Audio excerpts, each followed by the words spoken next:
Hello once again, guys. My name is Cote, and it has been a few days since I've posted, and I apologize deeply for that. So what I've got here is a little battle against a guy named David, and there are special limitations on this battle. We're both using Kanto only teams, and the reason for that is this is going to be a little prequel to a series I'm going to be doing on my channel, where I'm fighting against a bunch of people, and they're going to be using guys from all the other regions against my Kanto team. The team I'm using in the series is slightly different from this team. There's a bunch of major differences, actually. So let's just jump right in here. He's got an Aero lead and I've got a Sand Slash. I'm not too afraid, unless he has Ice Fang. Even then, I'm not too scared.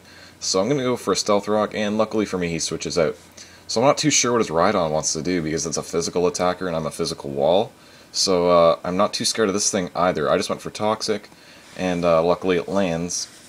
And that's kind of the point of this team, is kind of Toxic stall some walls, and then be faster than his sweepers and be able to kill them. So I'm just going to hit him with an EQ, see what he wants to do, and he continues to EQ me. So I'm figuring, well, if he wants to keep EQing, I'm just going to go to a bird. So that's what I do right here. I switch my Sand Slash out into my Zapdos, and he actually switches his Rhydon out here, which was a good play, and he goes into Gengar.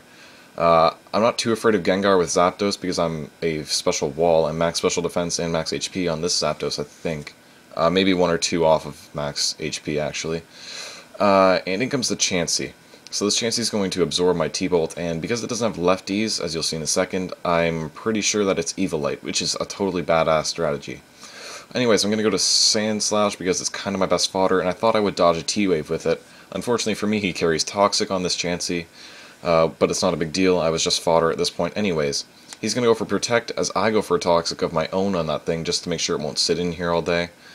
And that doesn't work, obviously, because he protected, and I'm just going to go for a second one, even though I know he's got Gengar hanging out, which is actually what he goes to dodge it, which is a good play, but, you know, there wasn't really a whole lot else I could do. Like, I could have EQ'd, but then again, Gengar would have dodged that as well.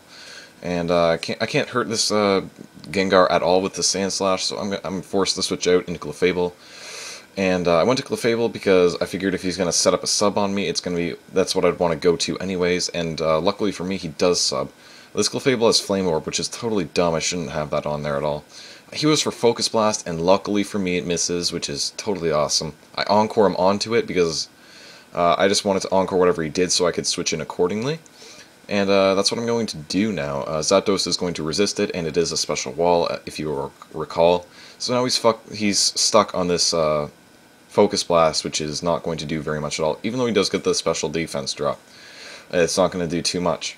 So I'm predicting him to switch here, and he doesn't. He misses that again, so I'm just going to break his sub with a T-Bolt, and all is good. So now I'm predicting him to 100% switch, and I think he saw me use T-Bolt, so I think he's going to go to Rhydon because it's part ground, and it'll resist, or it'll flat out dodge it altogether, and all that. And lucky for me, he actually does go to Rhydon. And I was surprised that this Hidden Power Ice didn't finish it off, because that thing, it has zero special defense pretty much. Luckily, because of the Toxic on it that I got earlier, it is still going to be KO'd, but I was surprised. And in comes Aero. So I'm looking at my team, and I have nothing that's going to outspeed Aero. And that thing is going to be able to sweep, except unless it hits my Zapdos. So obviously I knew the Stone Edge was coming, but I had to let it go because honestly that Aero would have just rolled through me and I had nothing else I could do. I knew my Zapdos could take a hit and then kill it back, and if I didn't do that, then I probably would have lost the match. That Aero would have swept me. So in comes the Gengar, and it's going to be able to revenge me because I'm not too sure what he wants to do, and I don't want to switch into Clefable if he's going to Focus Blast because that would be dumb. And that Clefable is mostly physical, I think. So I go to Snorlax, which is my special wall. Even though I know he's got Focus Blast chilling out, I figure I'll be able to get up a Curse. He sets up a sub and I set up a Curse. So here I figure I'll be able to take one hit, and then I'll be able to take the second hit from Focus Blast and then rest, and then he'll be out of PP eventually. Unfortunately for me, I went for my second Curse here because I still hadn't taken a hit. And unfortunately for me, he does a ton more damage than normal because he gets a crit. So that really stinks because he's going to have another hit in him that's going to be able to KO my Snorlax, and that is going to stink. So I could switch out, but then again I have nothing to take a Focus Blast anymore now that Zapdos is gone, so I have to let it go. So this Gengar is taking out 2 guys that it really shouldn't have, and it still has a sub up because I was greedy and going for a second curse. So now I'm in deep crap, so I'm going to go to Clefable because I figure he has to run out of Focus Blast at some point, and I can just, soft-boiled up. And luckily for me, it looks like he's already out. So he used Hidden Power, so that tells me he has nothing he really wants to do. So I'm definitely thinking it's not Electric, because that's what T-Bolt's for. You're not going to run an HP Electric on a Gengar if it can learn T-Bolt. So I go to Gyarados, and thank God it's not Electric. But then again, I wouldn't have expected it to be. And I'm going to go for a Dragon Dance because I'm predicting him to switch, even though he does have a sub-up. And luckily for me, I did go for the Dragon Dance because this Zapdos is staring me in the face, and it would have probably been faster than me and been able to hit me with a T-Bolt. So now I just have to hope that this Stone Edge hits, and I have to hope that he's specially defensive, because if he's physically defensive, then he might be able to live that Stone Edge and be able to hit me back with a T-Bolt, and that'll pretty much end my chances. Fortunately for me, he is specially defensive, or not even defensive at all. He might have been offensive for all I know. I just outsped him because I have a +1 boost, and that's awesome. So I go for the taunt on this Chansey because I don't want him T-waving me or Toxicking me, and that worked out well. So now I'm not sure what this Chansey wants to do to me, so I'm just going to go for another Dragon Dance, predicting him to switch, and unfortunately for me, he goes for Ice Beam, which normally wouldn't be a big deal, but he gets a freeze.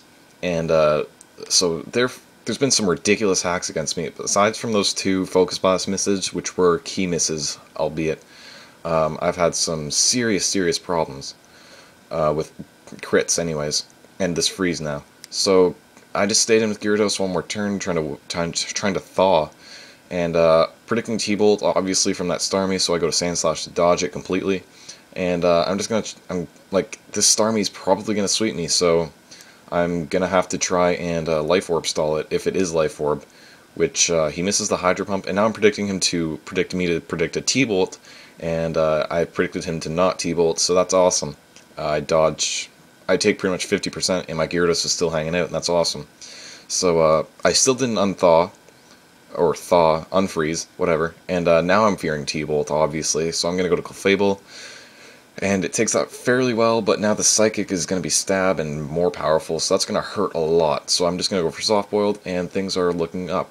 I really wish I had lefties on this Clefable now, and the Flame Orb was definitely a stupid idea. I'm not sure why I went with that on this version. So now I've got to go for Cosmic Powers and hope that I can take another Hydro Pump, and I should be able to live another Hydro Pump with around 80 or so, but he gets another crit, so that negates my +1 boost, and it gives him the KO, which is totally dumb. Ah, man, that's 2 crits he's had that's killed me, so that's definitely dumb. And so I'm forced to go to Zam, and it looks like a Psychic can KO it from there, so that's what I went for, and it worked. And in comes the Gengar. I'm not sure why he went into Gengar, because Zam is faster than Gengar, and it's going to be able to hit it with a super powerful Psychic. And I saw that it was lefties already, so I'm not really too sure what his thought process was there, because Chansey completely walls me. I guess he was going to try and hit me with Shadow Ball. Maybe he thought I was slower. I don't know. But now that's pretty much game. He doesn't have anything left that can really deal too much damage to me. And I've still got this Gyarados, and if I thaw, then I am going to be good to go. I'm going to Dragon Dance and be able to probably KO it in one hit eventually. Unless he gets like some ridiculous, like a million freezes in a row, you know, like, I think I'm safe. So I'm going for taunts on all these freeze turns, and he's not doing anything to me, and he admits defeat, and he's eventually going to run. So it was a great match. I was definitely scared a few times, especially when like he critted my Clefable. I wasn't sure what I was going to do. I had to think a little bit, I guess. Well, I wasn't sure Psychic would KO, and then the Gengar was definitely scary. But yeah, like I said, that was a great game. Look forward to this series because I'm definitely excited for it. I've got some big names like the Acoustic Kind, and I've got some littler guys like I Am the Tai on the agenda. And I'm definitely hoping to make this a really big series. I'm probably going to have more than one battle from each region, or I'm going to try to anyways. I'm not going to make any promises. So, thanks a lot for watching, guys, and thank you for all the support. Thank you, everybody, for everything that you've done. You know who you are if you're watching. And I will see you all later.